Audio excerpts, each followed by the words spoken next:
Hey guys, Infidel 1258 here. Today we're going to talk about Rebellion. I've got a special guest with Golden Skeeter. We're getting into preparing for Rebellion and weighing the cost to acquire a max set, because we both want that, through packs versus going and finding singles on the marketplace. Maybe you can save money by finding singles by buying only the cards you feel you need. But what if this set is truly different and really set apart, and then you want most or all of the cards? I think it's ultimately going to cost a ton more to buy the individuals, but maybe that's the play still. We discuss it, we debate it, we talk about how amazing these promo cards are, how scarce they are. I hope you'll stick around for this one. And this was from a recent live event, so if you want to be present at those live events, consider subscribing and supporting the channel, and you'll be invited to all my private lives. Thanks a lot, guys. Have an amazing day. God bless. And we're gonna have some special guests. In fact, we already have one. Golden Skeeter, you're in the house. What, Skeeter? You've been on like 3 times, I think, before now. Does that sound right? Yeah, something like that. Always happy to be on here and talk Splinterlands with my friends. Yeah. Did you participate in any pre-sale buys? I saw a comment from Gathering here saying that the pre-sale went well yesterday, and is going well still, man. Like, that's really special. Did you get any packs? Are you going in like a bulk buy with anybody? Like, how are you handling this Rebellion pre-sale? Yeah, I've been planning on buying 100 packs to support the team, the DAO, and everything. And then I saw, well, Hawks had a pre-sale, and for $10, I get 10 more packs, pretty much. So Yeah. I'm like, $1 a pack, that's definitely worth it. Yeah. Yeah. Amazing. Yeah. Same here. I mean, I didn't go in with Hawks. I didn't, I guess, plan or prepare the way I probably should have. I've been quite busy and overwhelmed with some real life responsibilities and even YouTube coverage, as well as I'm playing this game more than I ever have. So I'm like stretched pretty thin lately. So I didn't plan any bulk buy for myself, but there's a TNA member who went pretty hard, who was able to qualify for the 15% bonus. And, you know, he and I are friends, and he partnered with me in the Chaos Legion bulk buy. So I just like threw my DC at him, and he took care of me, got me the packs, the extra packs. But I still want more. I only bought 115 through my friend, or 100, and then you get the bonus 15. And then, but I would say I would love, if things go the way I'm hoping, my expectation or hope, I don't know if I want to, which word I want to use there. Because on one hand, it is a hope, and on the other hand, it's an expectation. Let's say, I can't use the word plan, because it depends on what crypto does. It depends on what altcoins do. It depends on whether the packs sell out. But if everything went the way I want, I would get, between 1,000 and 2,000 Rebellion packs before it's done. Not pre-sale, before this Rebellion packs are no longer available. Do you have some, these cards seem like they're very different. Do you have any thoughts on maybe how impactful you imagine these will be? And then, does that like you said, 100 packs, but I mean, I think you're probably don't you think you're gonna want some of these summoners, and 100 packs isn't gonna do it? How are you handling that?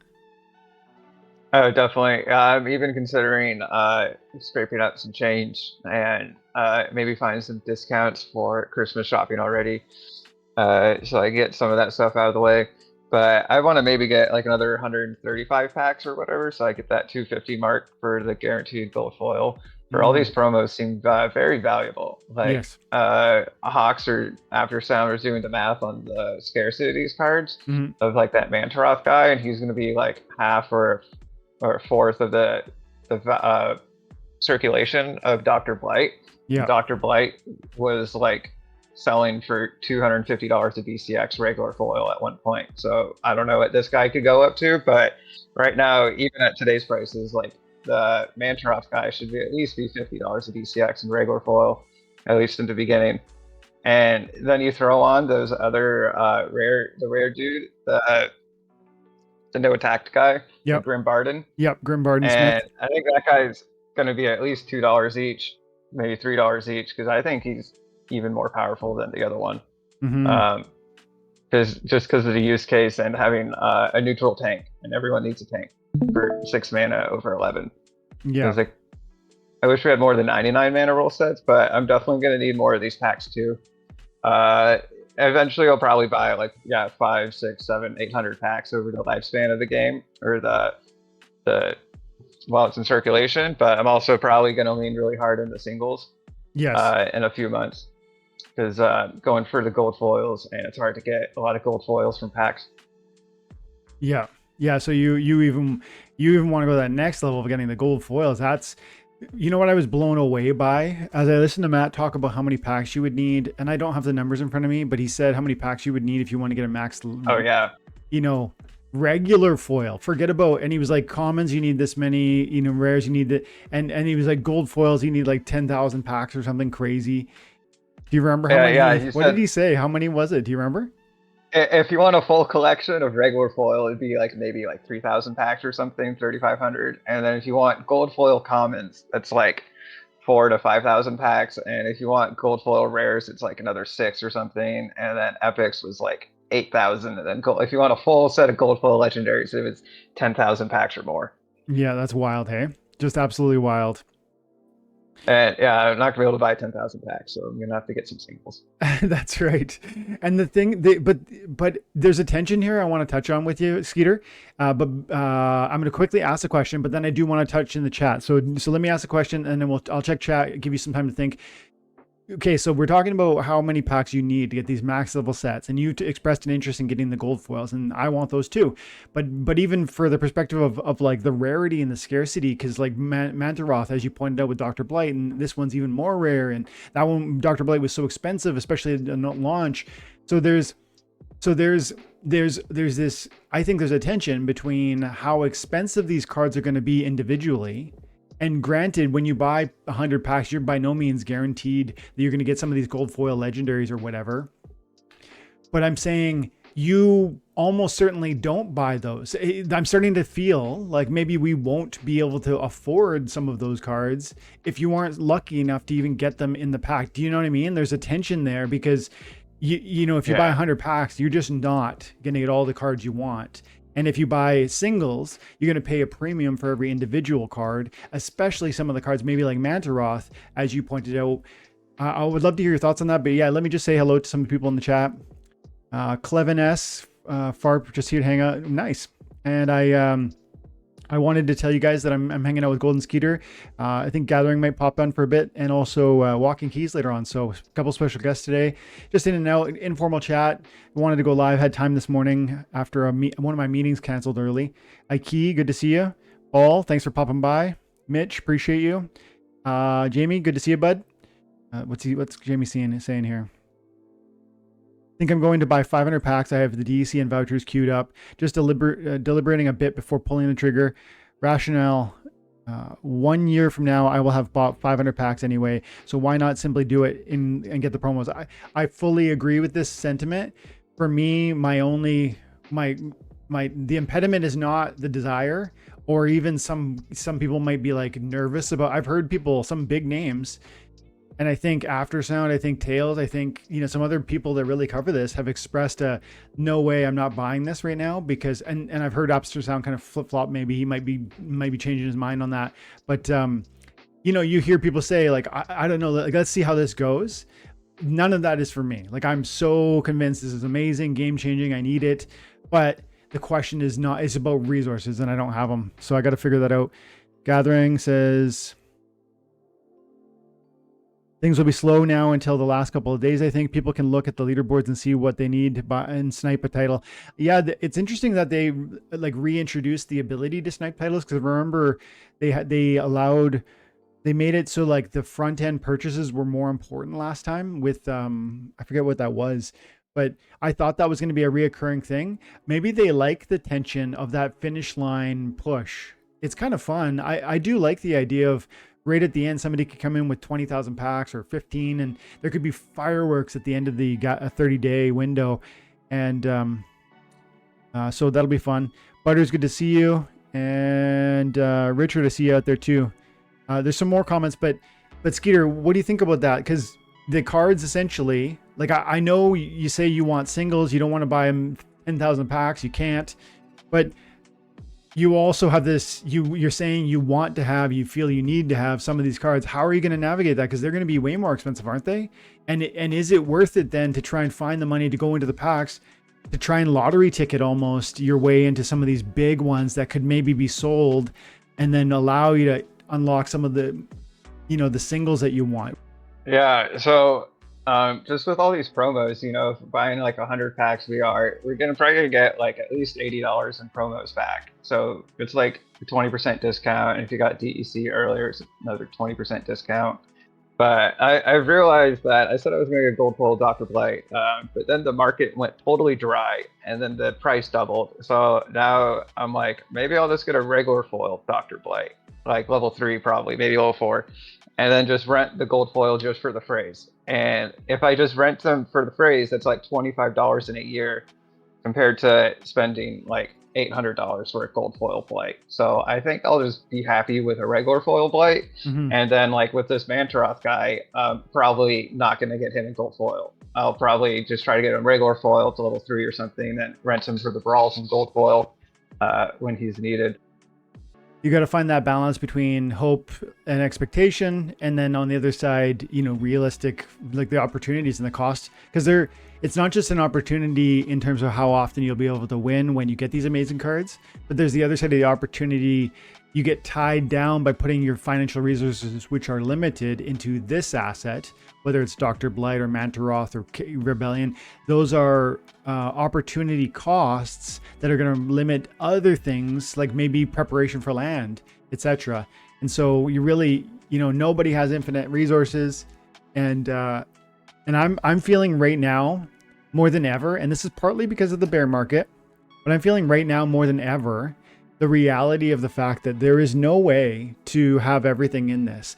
And up until a year ago, maybe 18 months or 2 years ago with Splinterlands, I kind of thought an active person who was interested and had some outside resources would be able to kind of keep up. But I think more and more and more, that's just not the case.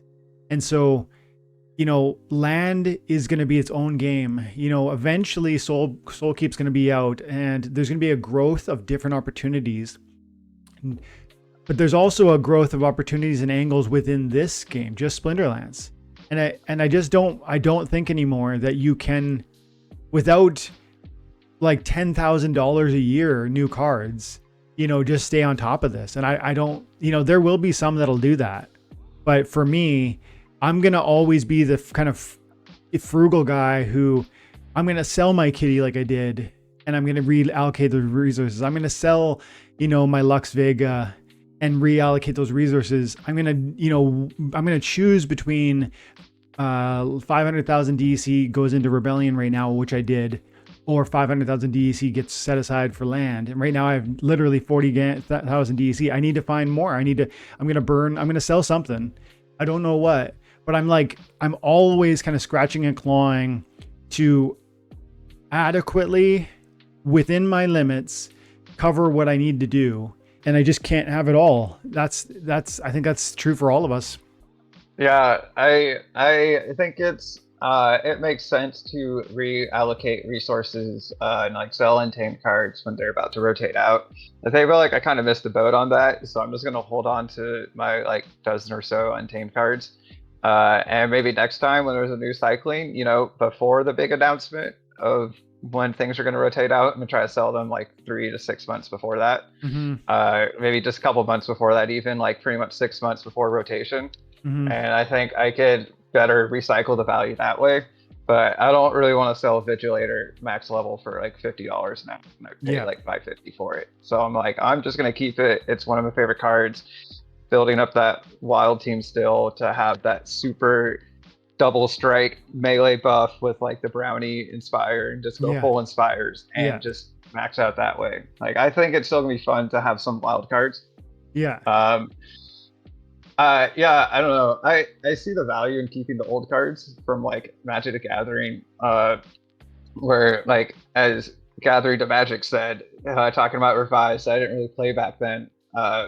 But he said it was way overprinted. Everyone said it was trash. There's so many freaking cards. It's like worthless. And I'm like, no, it's actually going to be really valuable, especially when they're not going to reprint cards like that. They're like, it's called on the reserved list and they're not going to be reprinted. Mm-hmm. And those cards like have held the value the most. And I can see a lot of these assets doing the same thing where just they get so old and so rare that people are going to want them for wild. When we can get to a place that, it might be more competitive in a wild format, or we take the modern cards out of wild or something. I heard someone suggest that. Yeah. So I'm not really trying to sell my old cards. I'm trying to just build a really big collection and then put those on land until I'm ready to sell them or rent them out or whatever. Yeah. And there's as you kind of touched on, there's almost very little point in selling at this moment. If, and not saying it couldn't go lower, untamed cards, alpha betas, some of those cards have gone down. I touched on this in a video, I want to say yesterday or the day before, where I was talking about, among other things, I talked about how card prices have really, it was this morning's video actually, and it was an FAQ, and there was one person talking about how card prices are dropping radically, and it was a bit scary. And then I pulled out some data that I've been tracking for since May, so 6 months, 5-6 months, and my cards were worth double what they were. They're double then than they are what they are now. And I've broken it down, alpha, beta, promo, reward, all of them, every edition separately, so I can track and see which ones have been more compromised or damaged by the fall. And absolutely, like alphas are down 70% in that time. Betas, I think it was 60%. Rewards were down 50%, 50. And Rift Watchers and I actually don't remember what dice, but Rift Watchers was the one that was the most preserved. But like, if you look at 70% losses on cards like alphas, and you think to yourself, you know, well, it's out. I want to focus on modern right now, or I want to focus on rebellion. I just can't imagine convincing myself to liquidate those assets at 7/10 their value. And I absolutely believe that in this moment, there's a bit of FOMO for something like Rebellion, where people are liquidating things at prices that they wouldn't regularly. And that is translating to paper losses for each of us in our card collections. And therefore, I just wouldn't, it just, to me, whether I'm talking about alphas right now, but I mean, this logic applies to Reward or to Chaos Legion. I just can't imagine selling them to try and move into, even though Untamed is moving out of it, like you say, you're going to sell a Vigilator for $50. Like, that card's amazing.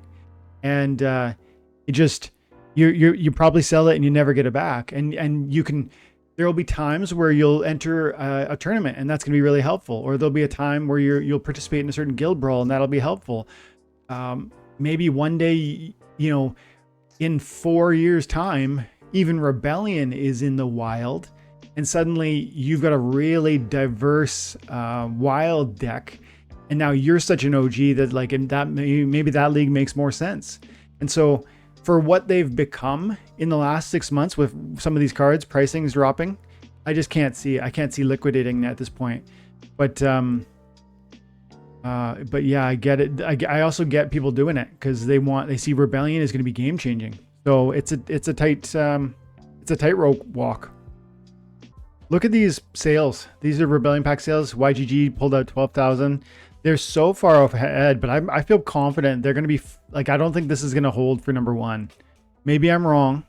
So I would be really surprised if some of these names don't come again with a second round, and even some names that aren't even here push in late and get 20,000 packs.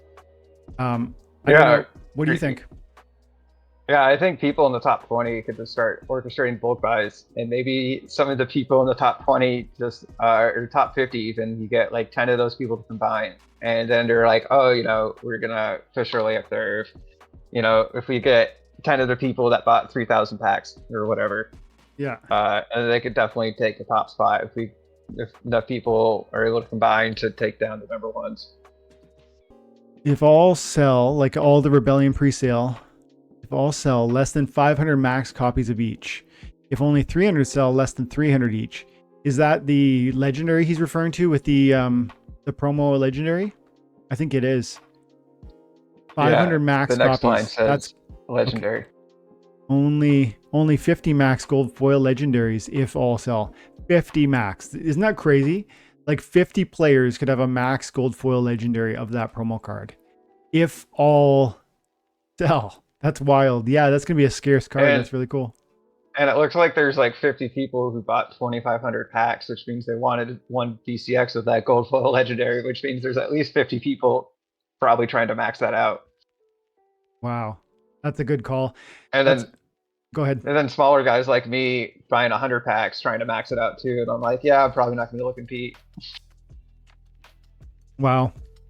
That's a really interesting insight. And the way you gave numbers to it earlier too, Skeeter, with the you were speculating, you know, even if you said $80 worth of promo reward cards, and you're doing that because you're saying, what are you attributing $50 toward the legendary 1 BCX at 100 packs? You're getting one of those, and you're getting 10 of the little guys, and you're thinking that there's probably a $30 value on $3 value on the rare, and a $50 value on the legendary. Yeah, something like that. It's just kind of a rough guess, but it's at least like $60 to $70 in promo cards and value, like at least the first couple weeks at least. Gathering also asked the question. Oh, go ahead.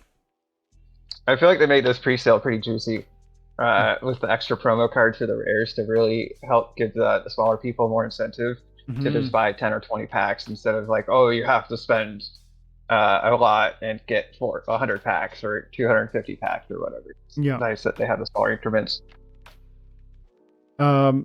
Gathering says, do promos get a land on a bonus on land? And I think all promos do. I think I don't know what the number is, but promos get a slightly bigger bonus in rank reward payouts. So I imagine they also get a bigger reward in land performance.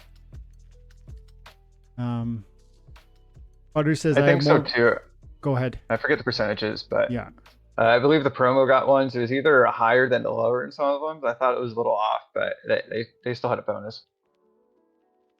Butter says, I have more resources now than before, but I have not done my due diligence. And if I want to make this investment, trying to understand the economy after stepping back a bit over the last 4 months. Yeah, man.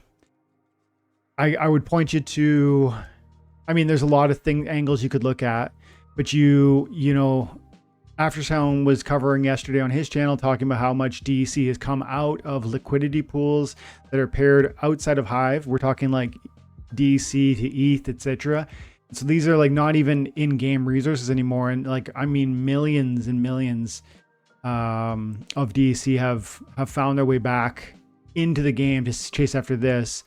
And we're talking like $800,000 in some of these LPs, coming down to 200,000, 600 grand in a couple different examples. So a lot of big money is excited about this. The pre-sale did really well in the first 8 hours yesterday. It sold 250,000, and it's pretty much stayed stagnant since then. So you could take that with a grain of salt, but Matt himself was saying that 250,000 is like indicative of a success. Nice. Guto, thanks for subscribing to the channel. Appreciate you. So, I mean, just a couple metrics, like 250,000 of the 500,000 pre-sale packs that are even available sold in 8 hours.